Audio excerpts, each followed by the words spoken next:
Yeah, that's Jimmy Rabbit and Carl Perkins. You could call that a hairy disc, couldn't you? Rabbit. Sorry about that. All right. Yeah. And Dixie Fried, and that's one number. You still do that in your shows sometimes, don't you? Oh yeah. That's one of the favorite songs I've written. That thing brings back so many memories. That's pretty well true to life back in the part of the country where I first started playing. That happens quite often. It'll happen there tonight too. What are you doing tonight?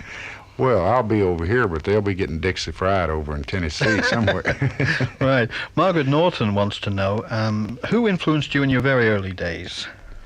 Well, I was influenced very much. I fell in the category with millions of people. I loved Bill Monroe. I loved Bill Monroe's type of country and bluegrass. He had an up-tempo style. I liked that. I loved Hank Williams. Hank Williams influenced me so very much, and he did a lot of people.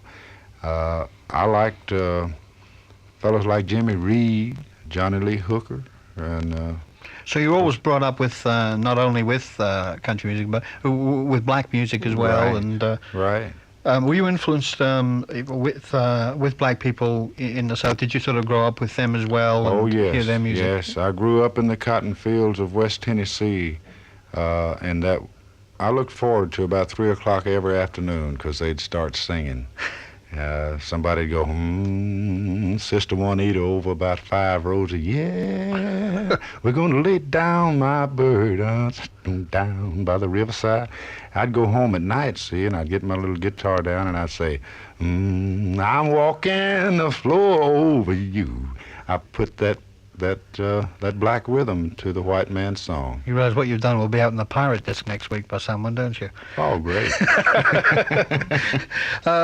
And Amy Seaton wants to know, do you remember your very first record, and did you write it?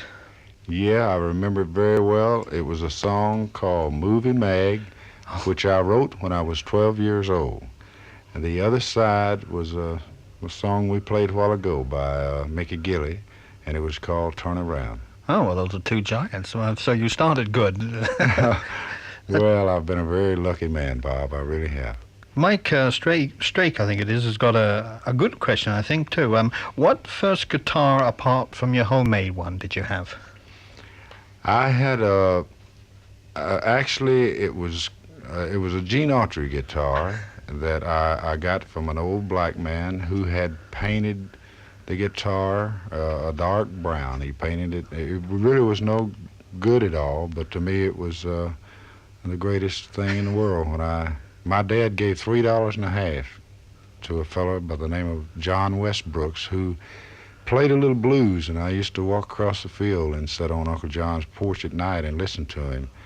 And that's where my kind of music and my kind of guitar playing, developed. I loved the way he would push those strings to get those blues sound, and I also, as I said a while ago, I liked the way Bill Monroe and them played. So I mixed Uncle John Westbrooks on that little brown guitar with Bill Monroe, and that's what I came up with. Whatever happened to your little brown guitar? Boy, I wished you hadn't asked, because it makes me sad. I kept that till I was about 12 years old, and I got another guitar that I ordered. I gave $28.50. We had a good crop that fall, and I really don't know what happened to my first guitar. Right, we're going to have a very unusual number now by you again, but this is by Don Bowman, and I think we have to have a bit of an explanation on this number too, because in the States, in every main post office you go in, there are the pictures of criminals put up by the police and the FBI, isn't it? And right. Including, there's a special section for the 10 most wanted men, and this is where you were. What gave you this idea? This is an odd song.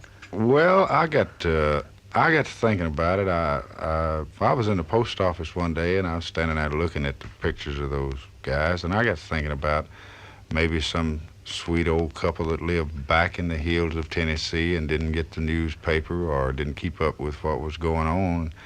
And I got thinking about maybe if their boy left home and got in trouble and they walked in there and saw his picture, they might get it turned around and be proud of him that he was wanted, And it was just kind of a turnaround on the real facts. That's what it is.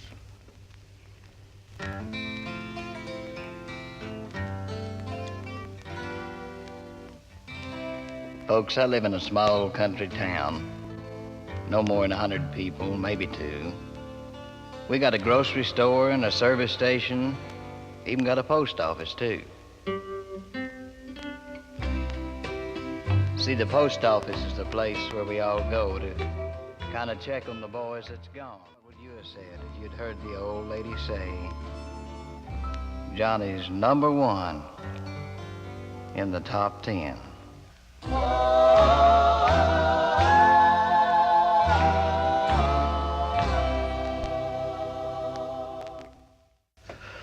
That's a great line. I guess needless to say, I said nothing, and I guess I'll say the same thing again.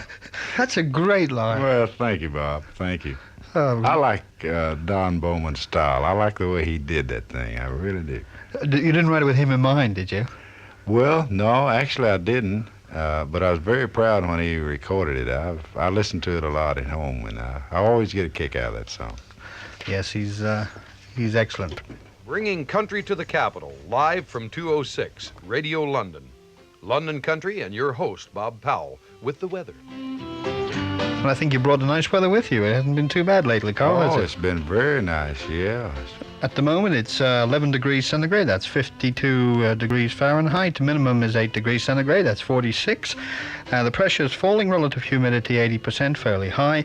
Wind southeasterly 18 miles an hour. Southeasterly fresh, becoming moderate southwest. Weather forecast for this evening is cloudy, showers, possibly heavy and prolonged. Tonight, showers and mild. Outlook for tomorrow, showers and sunny intervals, mild. Sounds good. Oh, yeah, it does. Go to the park and play ball. We're going to have a baseball song later on, aren't we?